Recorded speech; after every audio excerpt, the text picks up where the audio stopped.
Kung library, biblioteka sa labas ng Milano o sa syudad, Città ng Milano, mahanap po ninyo yung isang aklatan kung saan naroon pa rin ang mga ginawang liturhiya at mga sulat ng isang santong nanggagalang San Ambrosio. Si San Ambrosio po ay namuhay ng mga unang 400 ng ating kasaysayan bilang simbahang Kristiyano. At yung mga tao sa Milano, tinabi pa rin nila yung kanyang mga sulat, at kung pupunta kayo doon, mahahanap ninyo yung kanyang mga ginawang liturhiya. Ang rito na ginagawa natin sa Pilipinas ay rito ng Roma, pero may ritong sarili yung mga taga Milano. At sa isang sakramento ng binyag, may rito itong si San Ambrosio na tinatawag na Ephata. Ephata po yung paghawak ng bibig ng bata at pagsuksok ng paring nagbibinyag ng kanyang daliri sa tainga ng batang bibinyagan at sasabihin, Ephata. Iniuugnay ni San Ambrosio yung ebanghelyong binasa natin ngayon doon sa ritual o sakramento ng pagbibinyag.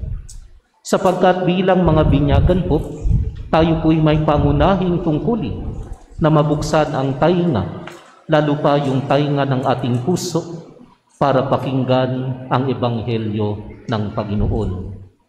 Ibig sabihin pong buksan ang tainga ng puso, maging mababang loob na tanggapin ang paggabay ng banal na kasulatan. Ang ikalawang pagbasa po ay may napakagandang susi upang tayo'y turuan kung paanong mabubuksan ang ating tainga sa pakikinig ng mabuting balita. Sabi po kasi sa ikalawang pagbasa mula sa sulat ni Santiago Apostol, ito raw pong mga dukha ay mayaman sa pananampalataya.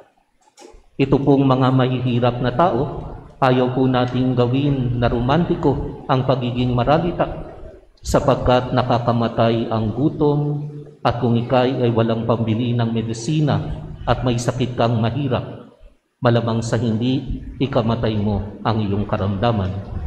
Ngunit may espesyal na lugar para po sa ating simbahan ang mga maralita na tinutukoy ni Santiago Apostol na mayaman sa pananampalataya. Sa isang banda, sa Mateo, 5 kabanata, sinasabihan pa tayo, mapalad yung mga dukha na walang ibang inaasahan kundi ang Diyos. Ito po siguro yung susi kung paanong maging mababang loob ang ating tainga upang pakinggan ang ebanghelyo ng Diyos. Marapat pong mamatay sa pagkamayabang, marapat pumanaw sa ating pong pagiging kumbinsido na kaya natin ang sarili nating buhay upang sa sariling palo lamang ay magtagumpay.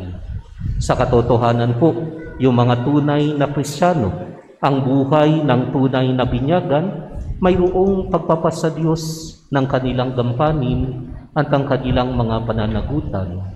Mahalaga po yung linggo para sa araw na sinasabuhay ng mga binyagan, sapagkat yung pamamahinga ng linggo ay pagkilalang hindi lahat nakaatas sa gawaing tao lamang.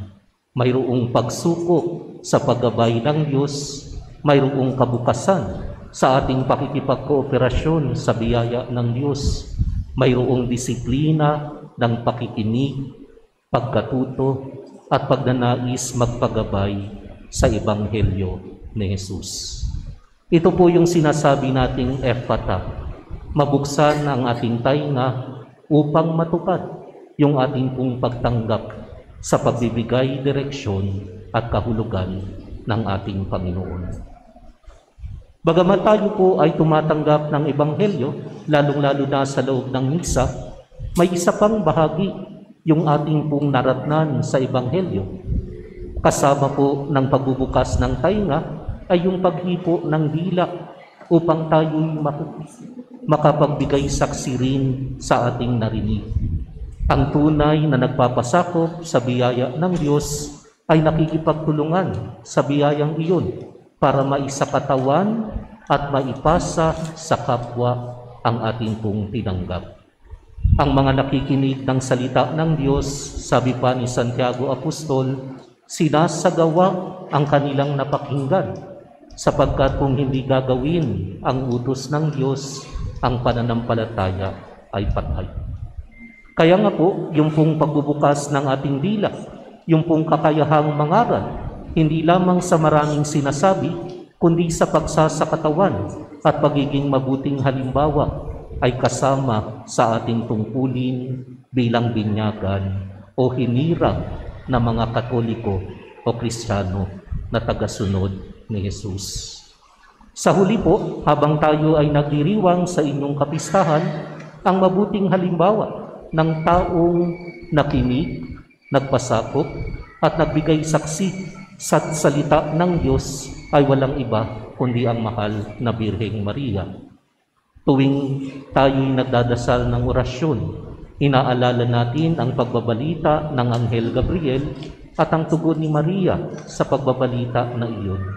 Maganap nawa sa akin ang ayon sa wika mo.